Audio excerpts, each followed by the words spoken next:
She won $78 million. She didn't call a lawyer.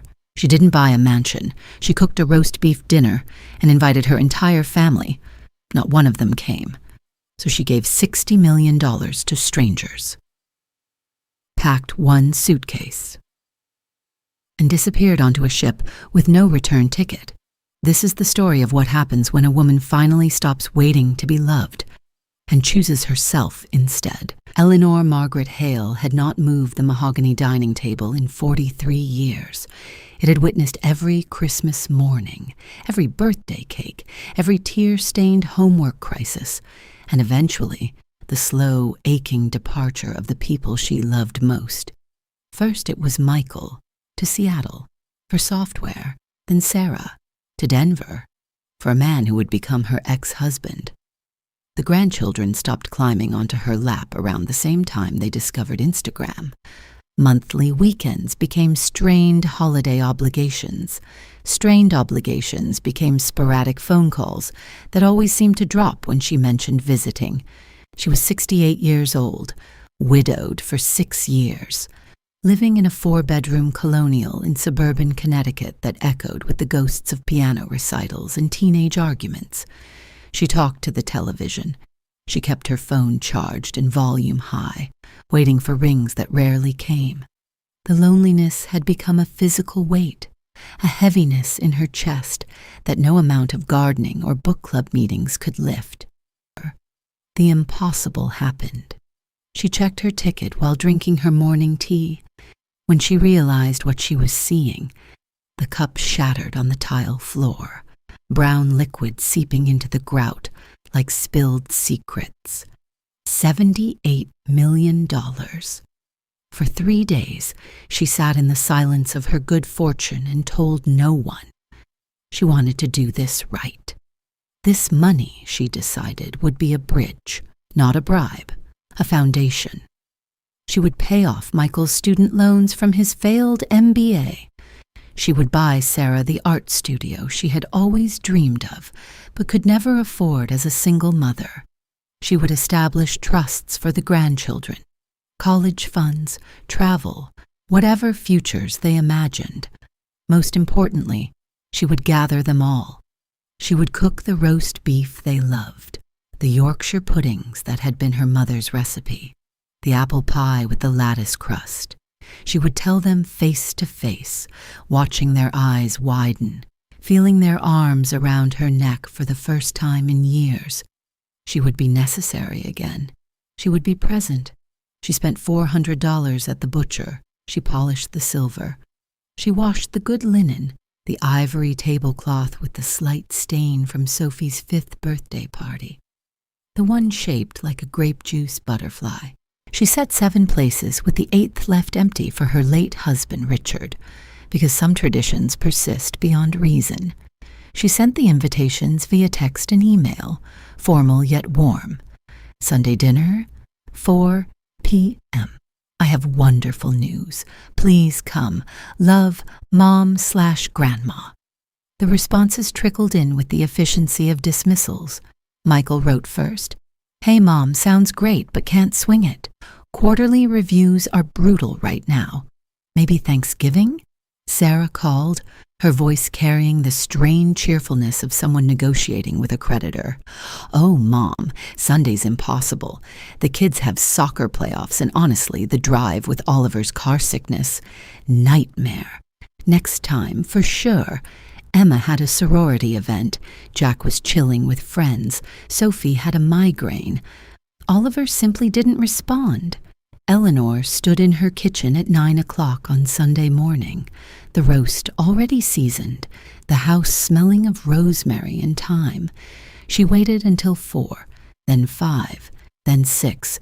She hoped they would show. She didn't turn on the television. She wanted to hear the doorbell. She flinched at every car that passed. By 7, the roast was dry. By 8, the Yorkshires were hard as stones.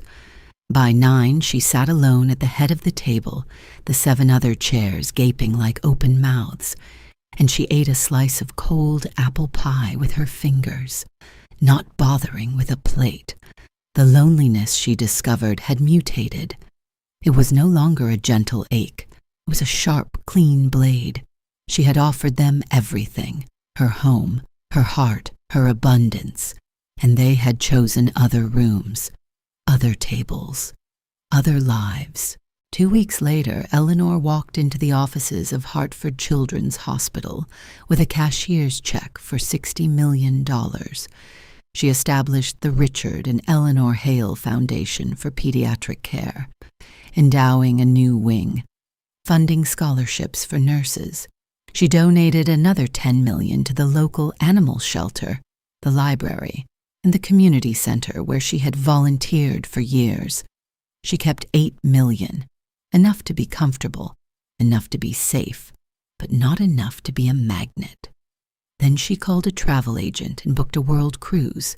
6 months, single occupancy, no return ticket. The Serenity of the Seas departed from Miami on a Tuesday morning in November. Eleanor stood at the railing as the coastline receded, the wind lifting her silver hair from its careful bun.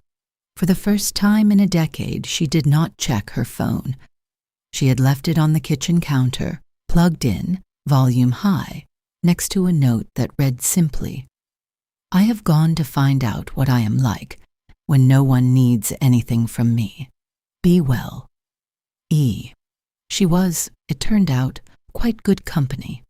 By the time the ship reached Lisbon, she had learned the names of every crew member on her deck and could hold a passable conversation in Portuguese. In Barcelona, she took a cooking class and discovered that she had been over-salting her Yorkshire puddings for 30 years. In Cairo, she climbed to a rooftop at dusk and watched the light turn the city to copper, and felt for the first time in longer than she could account for that the world was extraordinarily large, and that this was a magnificent thing rather than a frightening one. She danced with the ship's doctor at the New Year's gala, badly, joyfully, without apology. She sent care packages to orphanages at every port.